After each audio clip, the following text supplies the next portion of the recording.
बिस्मिल्लाहिर्रहमानिर्रहीम। अस्सलाम वालेकुम। प्रोग्राम अल कलाम के साथ आपका मेज़बान मोहम्मद शुएब रज़ा हाज़िर खिदमत है।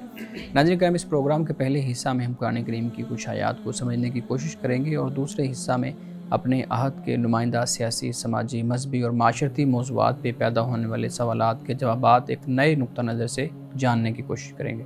हमारे साथ शरीक गुफ्तगू हैं जनाब मोहम्मद अमानत रसूल साहब। हमारे साथ बहुत शुक्रिया आपके वक्त का। मेरी मामनत के लिए मौजूद हैं जनाब Ahmad Bilal Ahmad. Thank you so much. नाज़रीन किराम, आपकी स्क्रीन पे हमारा व्हाट्सएप नंबर आ रहा होगा। आप उस व्हाट्सएप नंबर पे अपने सवालात हमें भेज सकते हैं। हम इंशाल्लाह आपके सवालात को ज़रूर एड्रेस करेंगे। गुज़िश्ता प्रोग्राम में हमने सूरतुल क़सस को समझा था और उसका इख्तिताम हुआ था। सूरतुल क़सस के अंदर जितने भी वाक़यात थे उनको तफसीली तौर पे हमने मौज़ूअ बहस बनाया। आज सूरतुल मरियम जो है, सूरा मरियम, उसका आगाज़ हमने करना है। मैं जनाब अमानत रसूल साहब से गुजारिश करूँगा अपनी गुफ्तगू का आगाज़ कीजिएगा। बिस्मिल्लाहिर्रहमानिर्रहीम।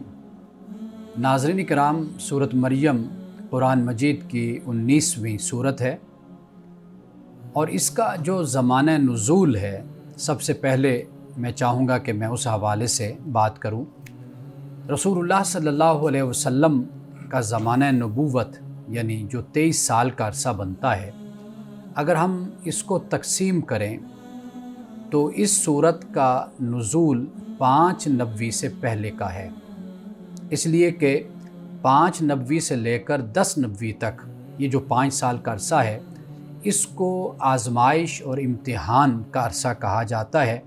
इस तरह के कुफ़ार और मुशरिकीन के जो मज़ालिम थे और ज़्यादतियाँ थीं, वो हद से बढ़ चुकी थी और 5 नबवी में ही रसूलुल्लाह सल्लल्लाहु अलैहि वसल्लम ने सहाबा से ये फ़रमाया था कि आप हबशा की तरफ हिजरत कर जाएं।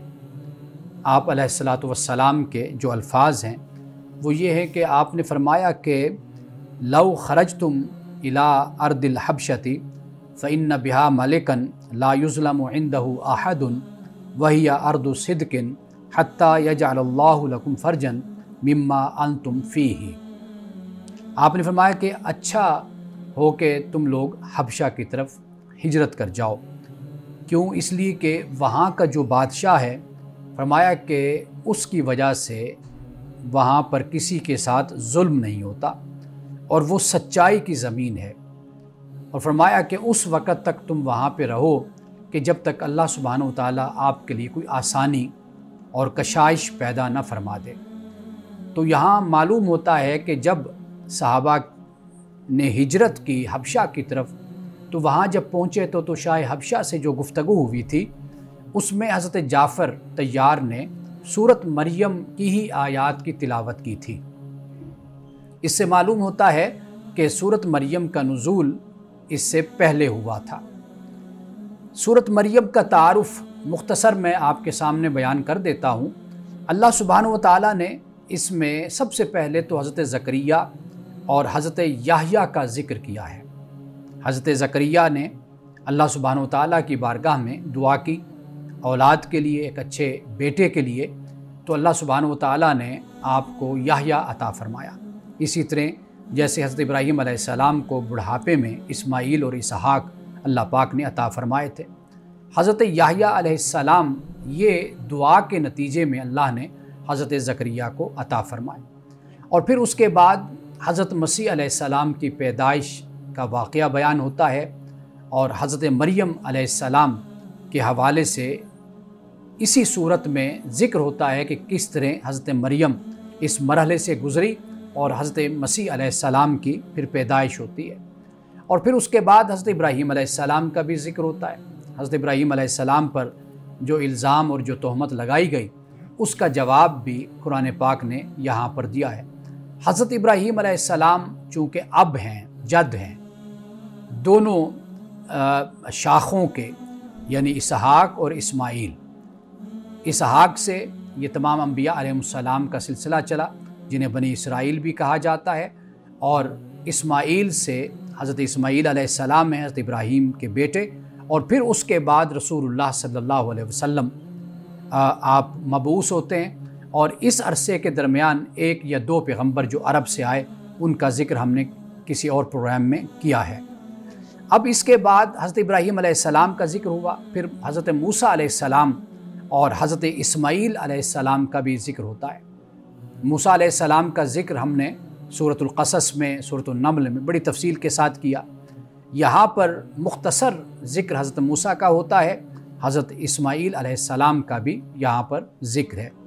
और फिर उसके बाद कुफ़ार और अहले किताब की जो गुमराहियाँ हैं उनको भी बयान किया गया, इसलिए कि जो कुफ़ार हैं वो आखरत को नहीं मानते, यानी बास बादल मौत को, कि दोबारा इंसानों को उठाया जाएगा। वयक़ूलुल इंसानु आइज़ा मा मित्तु लसौफ़ उख़रजु हय्या। इंसान ये कहता है, यानी ये लोग ये कहते हैं कि ये कैसे हो सकता है कि जब हम मट्टी में मिल जाएंगे, खाक हो जाएंगे, फिर हमें दोबारा उठाया जाएगा।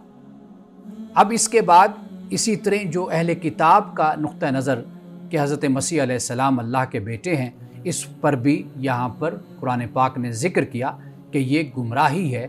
अल्लाह सुब्हानहु व तआला ना लम यलिद व लम यूलद है, ना उसने किसी को जन्म दिया, ना उसको किसी ने जन्म दिया, ना वो बाप है किसी का, ना वो किसी का बेटा है।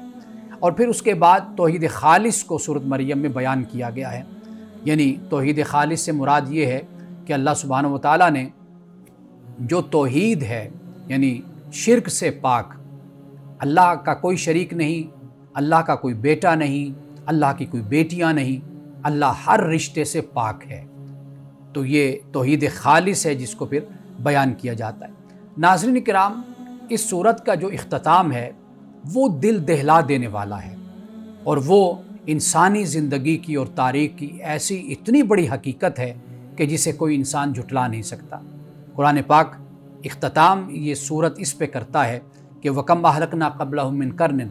अल्लाह फरमाता है कि इनसे पहले कितनी कौमों को, कितने ज़मानों को हमने हलाक किया, यानी मिटा दिया। और हल तुहिस्सु मिन्हुम मिन अहदिन, क्या इनमें से किसी को आप महसूस करते हैं, यानी आप फील करते हैं, महसूस करते हैं कि जिनको मिटा दिया गया उनके कोई वजूद की कोई आपके सामने ऐसी सूरत नहीं, बिल्कुल नहीं है। और फिर फरमाया आओ तस्माउ लहुम रिक्ज़ा, क्या आपने कभी इनकी आहट, इनकी भिनक भी कभी आपने सुनी है? ये इंसानी ज़िंदगी की इतनी बड़ी हकीकत है। इंसान चले जाते हैं, उनकी जगह दूसरे इंसान आ जाते हैं। एक कौम चली जाती है, उसकी जगह दूसरी कौम आ जाती है। एक ख़ानदान चला जाता है, उसकी जगह दूसरा ख़ानदान आ जाता है। आप ज़रा माजी की तरफ नज़र डालकर देखिए, गुज़श्ता सदी को आप देख लीजिए कि कितने बड़े बड़े उलमा, स्कॉलर्स, फ़लसफ़ी, शुअरा, उदबा, बड़े बड़े मजहबी रहनुमा, वो सब के सब अब ज़ेरे ज़मीन जा चुके।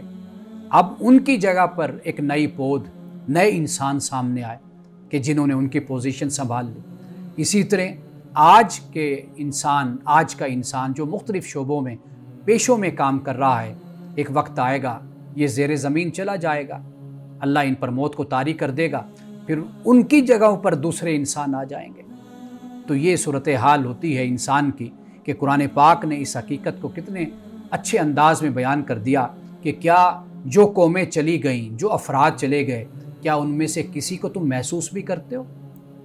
ये भी फरमा दिया कि क्या तुम किसी की आहट भी सुनते हो? ना आहट है, ना महसूस करते हैं। वो ऐसे दुनिया से चले गए कि जैसे दुनिया में कभी आए नहीं थे, उनका कोई निशान नहीं, कोई अलामत नहीं, कोई सबूत नहीं। इस तरह वो दुनिया से रुखसत हो गए। तो सूरत मरियम का इख्तिताम इस इबरतनाक तसव्वुर पर और ख़याल पर और इस इबरतनाक हकीकत पर होता है। नाज़रीन किराम, यहाँ वक्त हुआ चाहता है एक ब्रेक का, हमारे साथ रहिए।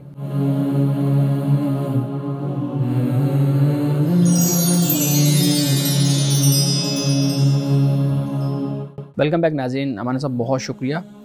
सूरह मरियम का आज आगाज़ हुआ और आपने ज़िक्र किया कि इसके तारुफ़ में हज़रत इब्राहीम अलैहिस्सलाम का भी ज़िक्र इसमें सूरत में होगा, हज़रत याहया का भी ज़िक्र है, हज़रत ज़करिया का भी ज़िक्र है, मूसा अलैहिस्सलाम का भी ज़िक्र है। अच्छा, हमने देखा कि हमने जो सूरह क़सस पढ़ी, सूरह नमल पढ़ी, तो उसमें भी हज़रत मूसा अलैहिस्सलाम का कसरत से ज़िक्र था, और इसी तरीके से हमें सूरह बकरा पे भी मिलता है, इस सूरत में भी है। मैं पूछना ये चाह रहा हूँ कि क्या किसी पैगम्बर का, किसी रसूल का कुरान पाक के अंदर बार बार ज़िक्र आना या ज़्यादा तादाद में ज़िक्र आना, इस बात पे जो है ना वो एक मोहर सबत करता है कि अल्लाह रब्बुल इज़्ज़त के ज़्यादा बरगुज़ीदा पैगम्बर हैं ये बाकियों के मुकाबले में? देखिए, हमें तो इस बात की तालीम है कि इस तरह की कैटेगरी हम ना पैदा करें, ना बनाएं। अल्लाह के सारे पैगंबर हैं और कुरान पाक ने इसी बात को बयान किया कि ला नुफ़र्रिक़ु बैन अहदिम मिन रुसुली, कि जो अल्लाह के रसूल हैं, अल्लाह पाक फरमाते हैं हम उनमें फ़र्क नहीं करते। ठीक। तो हमारा मामला ये होना चाहिए कि हम कुरान मजीद में जहाँ पर ज़िक्र आया है हम ये समझें कि वहाँ पर क्यों ज़िक्र आया। मिसाल के तौर पर हज़रत मूसा अलैहिस्सलाम का अगर हमें ज़िक्र कुरान मजीद में ज़्यादा मिलता है, उसकी एक वजह तो ये है कि ये बात भी मुसलमानों के ज़रिए से, पैगंबर इस्लाम के ज़रिए से, कुरान के ज़रिए से ये बावर कराया जाता है कौम यहूद को, बनी इसराइल को, कि ये भी आप ही के भाई हैं। हज़रत मोहम्मद सल्लल्लाहु अलैहि वसल्लम हज़रत मूसा अलैहिस्सलाम के भाई हैं। यानी ये कोई अलहदा वही नहीं है, वही है, वही फ़रिश्ता है, वही खुदा है कि जिसने हज़रत मूसा अलैहिस्सलाम को वही से नवाजा था, वही मोहम्मद रसूलुल्लाह सल्लल्लाहु अलैहि वसल्लम को भी वही से नवाज रहे हैं। और फिर ये है कि जो शिफ्ट हुआ इक़्तिदार और गलबा, वो कौम यहूद से इस्लाम की तरफ, मुसलमानों की तरफ, मोहम्मद रसूलुल्लाह की उम्मत की तरफ, सहाबा की तरफ शिफ्ट हुआ। तो लिहाजा इसलिए भी आपसे पहले जो माक़बल कौम है, उम्मत है, वो कौम यहूद है। तो लिहाजा कुरान पाक ने इसका इस तरीके से ज़िक्र किया ताकि ये एक मैसेज, एक पैगाम भी है ताल्लुक़ का भी, और ये भी बता दिया कि भाई चूँकि उस वक्त जो कौम मौजूद थी वो भी यही कौम थी, तो इसलिए ज़्यादा ख़िताब, ज़्यादा गुफ्तगू, ज़्यादा मुकालमा इनके साथ हुआ। तो इसलिए हज़रत मूसा अलैहिस्सलाम का ज़िक्र फिर बार बार हमें मिलता है। बिल्कुल ठीक है। अच्छा, एक ये भी बयान कीजिएगा कि आपने कहा यहूद और फिर मुसलमान, हम नसारा का भी लफ्ज़ बोलते हैं और कुरान ने भी उसको बयान किया है।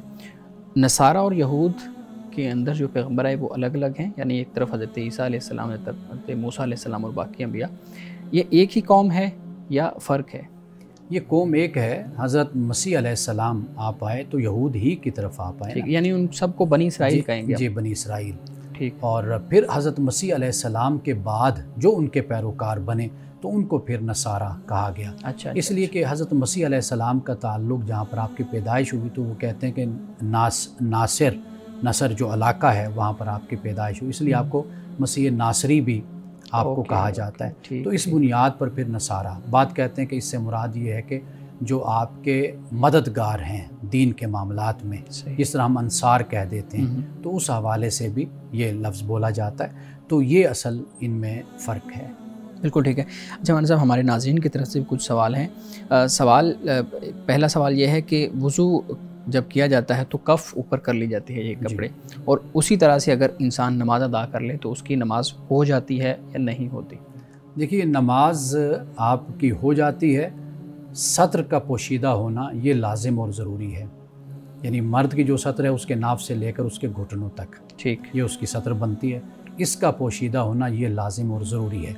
बाकी कपड़ों का एहतमाम करना, अच्छे तरीके से अपने आप को कवर करके पढ़ना, तो ये एक इजाफ़ी आप कह लीजिए, इसको इस्तेहबाब की सतह का आप कह सकते हैं। बाकी कफ़े ऊपर कर लेना या हाफ़ स्लीव होना या स्लीवलेस होना, दोनों हालतों में नमाज हो जाती है। बिल्कुल ठीक है, बहुत शुक्रिया। अच्छा, अगला सवाल है जी कि बीवी पर शोहर के माँ बाप की खिदमत करना फ़र्ज़ है? कुरान और हदीस की रोशनी में जवाब दीजिएगा। देखिए, बीवी पर शोहर के वालिदैन की खिदमत करना फ़र्ज़ नहीं, इसी तरह शोहर पर अपनी बीवी के वालिदैन की खिदमत करना भी फ़र्ज़ नहीं है। ठीक। बीवी पर कोई फ़र्ज़ नहीं है कि वो अपने शोहर के बहन भाई उनकी खिदमत करे, ये कोई फ़र्ज़ नहीं। इसी तरह शोहर पर भी कोई फ़र्ज़ नहीं है कि वो अपनी बीवी के बहन भाइयों की खिदमत करे। ये दर हकीकत आपस का प्यार, मोहब्बत और ताल्लुक़ होता है कि जिसकी बुनियाद पर कुछ चीज़ें तय कर ली जाती हैं। जो बीवी होती है वो अपने खावंद के हालात को, उसकी मजबूरियों को, उसके मसाइल को समझती है। इसी तरह खावंद होता है वो अपनी बीवी के मसाइल और मजबूरियों को समझता है। तो ये इन रिश्तों से कभी भी इंसान जो है वो आंखें बंद नहीं कर सकता। किसी न किसी सतह पे, किसी न किसी लेवल पर इंसान को ये रिश्ते निभाने होते हैं और निभाने चाहिए। कुरान पाक ने इसको नासबा व सहरा, कुरान पाक ने इसको कहा कि माँ बाप का भी रिश्ता और ताल्लुक़ होता है, इस तरह ससुराल का भी एक रिश्ता और ताल्लुक़ होता है। तो बेहतर तरीका यही होता है कि इन रिश्तों को आखिरी हद तक इंसान हुस्न अखलाक के साथ और हुस्न खूबी के साथ इंसान इन रिश्तों को निभाने की कोशिश करता रहे। ठीक, यानी जिस तरह उस कल्चर के अंदर, उस माशरे के अंदर रिवाज है, उसके बिल्कुल। मुताबिक बेहतर तरीके से चला जाए। लेकिन असल जो चीज़ होती है ना इसमें जो परेशानी का बायस बनती है, बात वो ये होती है कि जी किसी के हुकूक पामाल हो रहे होते हैं। ठीक, ये चीज़ नहीं होनी चाहिए। इसका ख्याल खावंद को भी करना चाहिए, दीगर अफराद जो हैं घर के उनको भी करना चाहिए कि वो जो मियाँ बीवी हैं उनकी शादी है हुई है, वो उनको प्राइवेसी भी चाहिए होती है, उनकी एक प्राइवेट अपनी ज़ाती ज़िंदगी भी होती है। तो बाद औक़ात दूसरे जो लोग होते हैं वो उनकी ज़ाती ज़िंदगी में मुदाखलत और दखल अंदाज़ी करते हैं और आपस में लड़ाई का बाइस बनते हैं। तो ये जो मसाइल जब पैदा होते हैं ना, तो फिर ये सवाल उठता है कि भाई बीवी जॉइंट फैमिली में रह रही है, सास ससुर के साथ है, तो वहाँ पर इस तरह के तो लेकिन अगर इन मसाइल को बेहतर तरीके से हल किया जाए तो मिलजुल कर रहना ये एक अच्छा ही नमूना होता है पूरे माशरे के लिए। बिल्कुल ठीक है। मान साहब, अगला सवाल ये है जो ये किसी खातून की तरफ से है। वो कह रही हैं जी, जब मेरे शोहर घर आते हैं तो वो गुस्सा करते हैं, लड़ने लग जाते हैं, मेरे साथ भी, बच्चों के साथ भी उनका रवैया अच्छा नहीं है। ऐसा लगता है कि किसी ने उन पर काला जादू कर दिया है। आगे है जी, उनकी 4 बीवियाँ होने के बावजूद हमें ऐसा महसूस होता है कि वो किसी और की तलाश में हैं। तो इसका कोई हल बता दें। देखिए, इन्होंने 2 दफ़ा ऐसा लगता है, महसूस होता है। इसकी बुनियाद पर तो मैं मशवरा अपनी बहन को ये दूंगा कि इस बुनियाद पर वो कोई ऐसा वहम अपने जहन में ना पालें अपने खामंद के हवाले से, क्योंकि लगता है तो महसूस होता पर कोई ना कोई फतवा होता है और ना ही कोई फ़ैसला होता है। ठीक, तो लिहाजा जब किसी बात का यकीन हो तो फिर उस पर कोई बात की जा सकती है। जहाँ तक खामंद के परेशान होने की और लड़ने की वजह है, तो उनके लिए इतनी बात ही काफ़ी है कि उनकी 3 बीवी हैं। यानी 4 हैं, 4 बीवियाँ नहीं, 3 बीवियाँ, चौथी वो करना चाहते हैं। तो यानी उनकी परेशानी समझ आती है, यानी महसूस और लगने से पहले जो मामला यहाँ पर नज़र आ रहा है वो ये है कि यकीनी बात नज़र आ रही है कि जो इंसान 3 बीवियाँ हों, फिर 3 बीवियों से बच्चे हों, पूरा एक कसीर सूरत हाल बन जाती है। तो बेगम को, मेरी बहन को ये बात समझनी चाहिए कि वो क्यों परेशान है। उनकी परेशानी की असल में जो वजह है उसमें अगर वो कोई उनके लिए तसल्ली का बाइस बन सकती हैं और उनकी तशफ़ी का बाइस बन सकती हैं अच्छी बीवी बनकर, तो उनको इस बात की तसल्ली दें कि भाई आप परेशान ना हो, अगर अब आपने ये ज़िम्मेदारी उठाई है तो अब आप इससे अच्छे तरीके से ज़िम्मेदारी को निभाते रहें और अल्लाह के यहाँ ताकि आप सुरखरू हों। बिल्कुल ठीक है। मान साहब, इसी तरह का एक और सवाल भी है, इससे मिलता जुलता ही है। ये भी किसी खातून की तरफ से है। वो कहती हैं जी, मेरे शोहर जो हैं वो मुझे अपने ख़ानदान वालों से, मेरे घर वालों से मिलने से मना करते हैं। घर, मेरे माँ बाप के घर आने जाने से उन्होंने रोक दिया है, किसी तकरीब या दावत पे जाने से रोक दिया है और अक्सर बुरा भला भी कहते हैं। इस वजह से मैं बहुत परेशान हूँ। उनका कहना है कि अगर मेरे साथ चलना है तो अपने घर वालों को छोड़ना पड़ेगा। तो मुझे बताएं कि इस मामले में मैं क्या करूँ। देखिए, पहली बात तो ये है कि ये रवैया बीवी की तरफ से हो या खामन की तरफ से, यानी किसी भी तरफ से, दोनों तरफ से। यानी बाद औक़ात बीवियाँ शक करती हैं, बीवियाँ कहती हैं कि भाई आप अपने माँ बाप से नहीं मिलना, बहन भाइयों से नहीं मिलना। अगर कोई मिलने की सूरत बन जाए तो उस पर वो आसमान सर पे उठा लेती है। इसी तरह खामदों का भी ये रवैया है। ये दोनों तरफ से जिसका भी रवैया हो तो ये एक मुनासिब रवैया है, ऐसा नहीं होना चाहिए। अब असल जो मामला होता है वो ये है कि पहली सूरत तो ये होती है कि बाहमी तौर पर बैठकर मसले को हल किया जाए।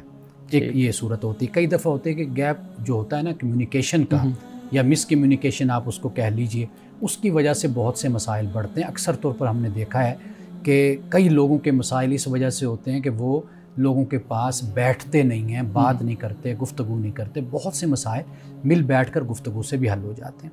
दूसरा तरीका ये होता है कि जब आप ये देखती हैं कि ये मसला हद से बढ़ चुका है या बढ़ रहा है, उसका बेहतर हल यही होता है कि फिर जिन्होंने शादी करवाई होती है, जो घर के बड़े होते हैं, निकाह में शरीक होते हैं, वकील होते हैं, गवाह होते हैं, वैसे सरप्रस्त होते हैं, उनको बिठाकर बात कर ली जाती है कि भाई देखें, ये मेरे खामन जो हैं ये इस तरह के मेरे पे बेजा सख्ती करते हैं, बेजा पाबंदियां लगाते हैं, तो उनके साथ बैठकर भी बात की जा सकती है। तीसरा फिर कदम यही होता है कि जब कोई हल नज़र नहीं आता तो फिर या तो ये होता है कि सब्र शुक्र के साथ, खामोशी के साथ फिर वक्त गुजारा जाए। अगर ये चीज़ भी नहीं है, अगर कोई ऐसी सूरत बनती है कि इंसान इस जहन्नम से निजात ले ले, हासिल कर ले, तो फिर आखिरी सूरत फिर यही बनती है कि इंसान तलाक लेकर जो मुतबादल रास्ता होता है फिर उसको इख्तियार कर लेता है। बिल्कुल ठीक है। नाज़रीन किराम पर क्या सवालात देते हैं। एक ब्रेक के बाद हमारे साथ रहिए।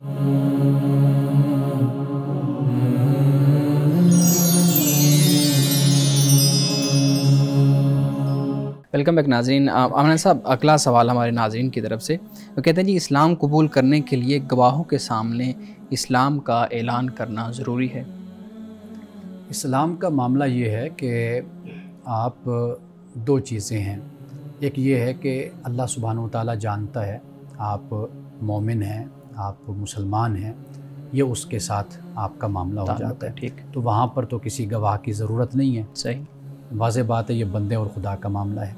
हाँ, कोई कानूनी जो सूरत हाल होती है, आप एक माशरे में रहते हैं, वहाँ पर फिर आपका एक स्टेटस होता है, आपकी हैसियत का तयन किया जाता है, आपके बहुत से कानूनी मसाइल ऐसे होते हैं कि जहाँ पर फिर ये आप बताना होता है कि भाई आपका मज़हब क्या है। जी बिल्कुल। तो इसलिए बाकी मुसलमान होना, मोमिन होना, ये काफ़ी है कि खुदा ताला जानता है कि आप मुसलमान हैं, मोमिन हैं।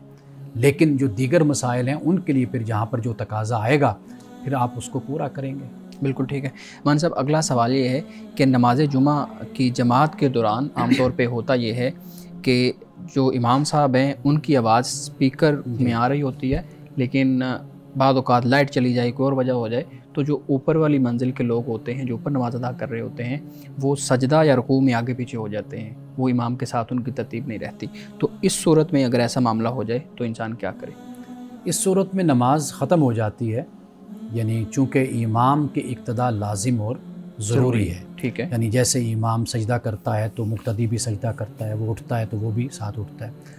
अब जब आवाज़ बंद हो गई तो वाज़ेह बात है कि अब इमाम के साथ उसका ताल्लुक़ मुनक़ते हो गया। ठीक। अब इमाम जो रकातें पढ़ रहा है उसको पता भी नहीं है कि इमाम क्या पढ़ रहा है, वो खड़ा हुआ है, बैठे हुआ है, वो अपनी मर्ज़ी से नमाज़ पढ़ी जा रहा है। अब उसका जो हल है वो ये है कि अब वो नमाज तो ख़त्म हो गई, इमाम ने नमाज मुकम्मल करवा दी। जिन्होंने पढ़नी थी इमाम की इक्तदा में, जिन तक आवाज़ पहुंची, उनकी नमाज तो हो गई, लेकिन जिन तक नहीं पहुंची और उनको पता भी नहीं कि इमाम कहाँ है, कहाँ तक पहुंचा है नमाज में, तो वाज़ेह बात है कि उनकी नमाज ख़त्म हो गई।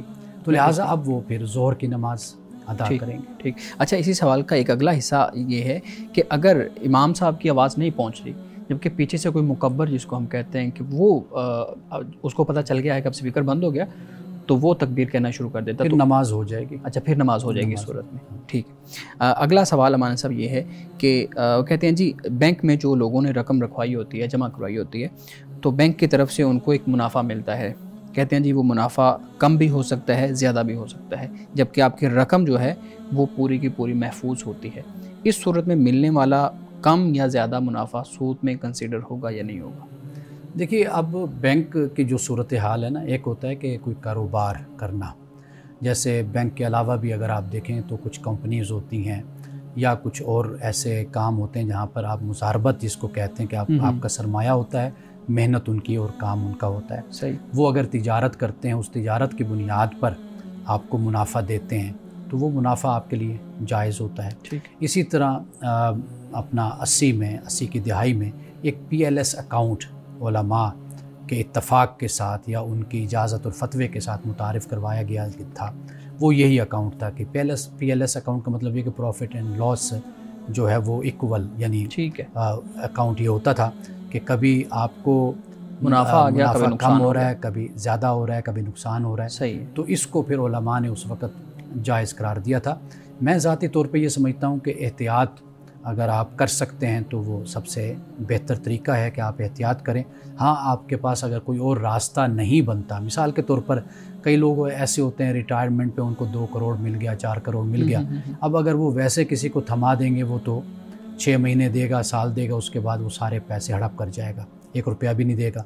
अब वो बूढ़े लोग हैं, उनके पास कोई और ज़रिया आमदन नहीं है, तो ये चले एक मजबूरी की सूरत बनती है कि वो अपने पैसे बैंक में रख देते हैं, और वहाँ पर भी अगर वो इस बात की तसल्ली कर लें कि ये हमारा पैसा तिजारत में, कारोबार में लग रहा है और वहाँ से हमें ये आ रहा है, तो ये सबसे बेहतर सूरत के लिए बन जाती है। बिल्कुल ठीक है, बहुत शुक्रिया। बिलाल साहब, आपके पास भी कुछ सवालात हैं, मान साहब के सामने रखिए। सर, ये बताइएगा कि ख़वातीन तबलीग इस्लाम के लिए अगर घर से बाहर जाना चाहें तो क्या उनको शरीयत ये इजाज़त देती है कि वो घर से बाहर निकलें, चाहे अकेली खातून हो या फिर ग्रुप की सूरत में अगर जाना चाहें, तो फिर क्या उनको इजाज़त है? देखिए, औरत की सबसे पहली ज़िम्मेदारी वो उसका घर है। जी। मिसाल के तौर पर बच्चे हैं, अगर उन बच्चों की वो तरबियत तरक करके उन पर तवज्जो छोड़कर वो बाहर जाकर तबलीग का काम कर रही है, तो अल्लाह सुब्हानहू व तआला ने उस खातून से उस मुस्तहब अमल के बारे में नहीं पूछना बिल्कुल। जो वो बाहर जाकर तबलीग कर रही हैं। अल्लाह ने उसके फ़राइज़ के बारे में पूछना है, जो उसकी ज़िम्मेदारी थी। वो ज़िम्मेदारी ये थी कि वो अपने बच्चों की निगरानी करती, उनकी अच्छी तरबियत करती, उनके लिए तालीम का एहतमाम करती। ये बुनियादी ज़िम्मेदारी उसकी थी। वो बाहर तबलीग करती है और घर का निज़ाम सारा दरम बरम हो जाता है, बिगड़ जाता है, बच्चे ख़राब हो जाते हैं, तो अल्लाह सुब्हानहू व तआला उससे बच्चों के बारे में पूछेगा। उस तबलीग के बारे में नहीं पूछना अल्लाह ने कि भाई आपने तबलीग की थी या नहीं की थी। हाँ, अगर वो अपने घर के निज़ाम को बेहतर तरीके से संभाल लेती है, बना देती है। मसलन कभी ऐसा होता है बच्चे जवान हो गए, बड़े हो गए, अपने पाँव पे खड़े हो गए, बालिग हैं, आकिल हैं, वो अपनी ज़िम्मेदारियाँ निभा सकते हैं, उठा सकते हैं, तो वो बेशक तबलीग करें। एक ये पहलू है। एक ये पहलू भी होता है कि बहुत सी ख़वातीन आलिमा होती हैं, फाजिला होती हैं, वो फतवा देने वाली होती हैं, शेखा होती हैं हदीस की, कुरान की, तो फिर ये उनका एक अलहदा स्टैंडर्ड बन जाता है कि वो फिर लोगों को तालीम भी देती हैं, तबलीग भी करती हैं, दावत भी देती हैं, तो ये एक अलहदा पहलू। लेकिन चाहे औरत जैसी भी है, उसकी पहली ज़िम्मेदारी उसका घर ही है। जी सर, बहुत शुक्रिया। ये भी बताइएगा कि ख़वातीन का मर्द डॉक्टर से अल्ट्रासाउंड करवाना या ऑपरेट करवाना, इलाज करवाना, ये कैसा है? देखिए, तबीब, डॉक्टर अगर मुयस्सर नहीं कोई ख़ातून जी, तो वहाँ पर फिर इस बात की इजाज़त है कि एक औरत मर्द डॉक्टर से अपना इलाज करवा सकती है। सबसे पहले इस बात का एहतमाम होना चाहिए, इसलिए हम कहते हैं कि बच्चियों को तालीम दिलवाएं। बिल्कुल। मेडिकल साइंस में बच्चियाँ जाएं, इंजीनियरिंग में जाएं, टीचिंग में जाएं, मुख्तलिफ़ शोबाए ज़िंदगी में जाएं, वो भी आगे बढ़ें। क्यों? इसलिए कि यही लोग कि जो बच्चियों की तालीम की मुखालफत कर रहे होते हैं, ये फिर जब आगे जाते हैं तो कहते हैं जी हमने मर्द डॉक्टर से अपनी बेगम का या बेटी का या बहन का इलाज नहीं करवाना। तो जो आप मुखालफत कर रहे हैं, तो उस मुखालफत की बुनियाद पर फिर तो कोई ख़ातून डॉक्टर नहीं बनेगी। जब ख़ातून डॉक्टर नहीं बनेगी, गायनकोलॉजिस्ट नहीं होगी, साइकोलॉजिस्ट नहीं होगी, तो फिर वाज़ेह बात है मजबूरी में आपको मर्दों के पास जाना पड़ेगा। तो लिहाजा बच्चियों को तालीम दिलवाइए ताकि वो डॉक्टर बने और फिर उनके पास बहनें, बेटियां और बीवियां उनके पास जाएं। आपने बताया मजबूरी की हालत में जायज़ है अगर वो जा सकें, लेकिन आम हालात में ये देखा जाता है कि एक शहर है उसमें मेल डॉक्टर्स भी हैं, फ़ीमेल डॉक्टर्स भी हैं, लेकिन अगर मेल डॉक्टर है उनका चर्चा ज़्यादा है, लोग उससे मुतमईन ज़्यादा हैं, तो फिर ख़वातीन भी फ़ीमेल डॉक्टर को छोड़ के उनसे जाती हैं, उनके पास जाती हैं और ऑपरेशन करवाना, अल्ट्रासाउंड करवाना वो प्रेफर करती हैं उनको, क्योंकि उनको पता है कि ये डॉक्टर अच्छे हैं। तो इस सूरत हाल में क्या? अब ये बात भी बड़ी मुख्तलिफ हो जाती है, यानी कि एक डॉक्टर के जो माहिर है अपने काम का, अपने फ़न का, दूसरा जो डॉक्टर है अगर वो ख़ातून है, वहाँ पर ज़्यादा ख़तरा भी है, जान का भी ख़तरा है जी, और कोई कॉम्प्लिकेशन भी हो सकती है, तो वाज़ेह बात है कि फिर उसी मर्द के पास ही जाएंगे। जी, बहुत शुक्रिया। नाज़रीन किराम, मज़ीद सवाल आप देते हैं एक ब्रेक के बाद, हमारे साथ रहिएगा।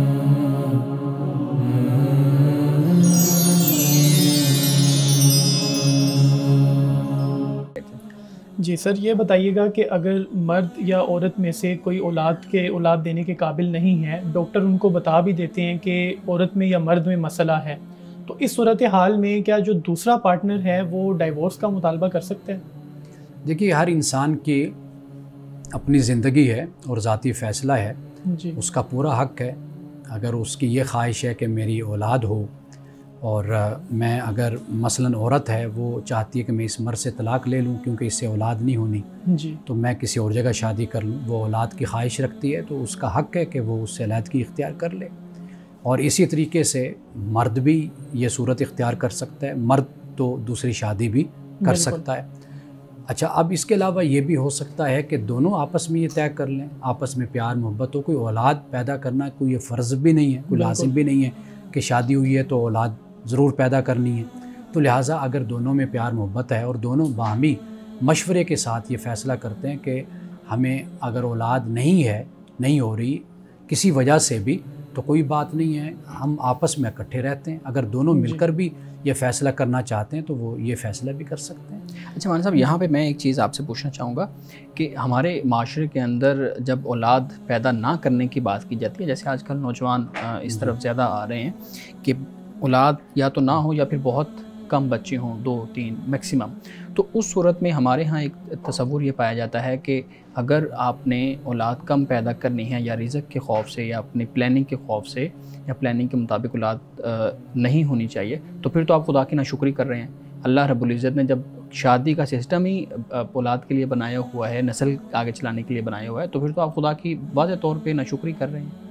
देखिए, अल्लाह सुब्हानहू व तआला ने हमें रिज़्क़ दिया खाने के लिए, तो हम चपाती अपने हिसाब से ही खाते हैं ना। हम देखते हैं कि भाई हम इससे हमारी भूख ख़त्म हो जाएगी या हमारी सेहत इसके साथ कायम रहेगी, इससे ज़्यादा चलेंगे तो हमें नुकसान पहुँचेगा।